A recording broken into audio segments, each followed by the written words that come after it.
Welcome to our channel. Today we how to authenticate with Grafana using Azure AD or OAuth. Quick tutorial step by step clearly. To authenticate Grafana using Azure AD or OAuth, start by logging into your Azure portal. Navigate to the Azure Active Directory section. In the Azure Active Directory menu, select App Registrations. Click on Enter a name for your application. Select the account type that suits your organization. For the redirect URI, use the URL where Grafana is hosted, followed by /login/generic_auth. After filling in the details, press Register. Once registered, note the application client ID for later use.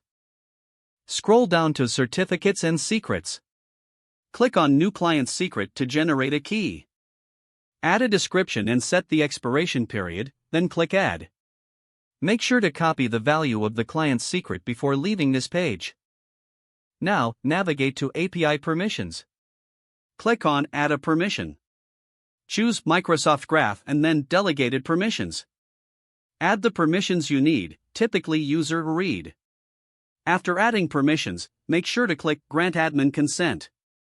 Next, switch over to your Grafana instance. Open the Grafana configuration file, typically named grafana.ini. Find the section labeled auth.generic_auth. Set enabled to true. For name, input a display name like Azure AD.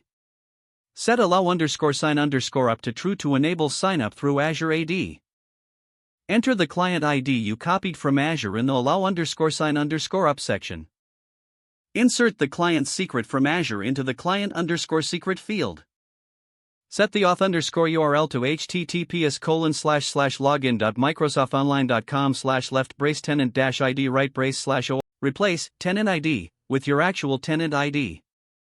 For the token_URL, use https://login.microsoftonline.com/left-tenant-id right-/OAuth2/v2.0/token .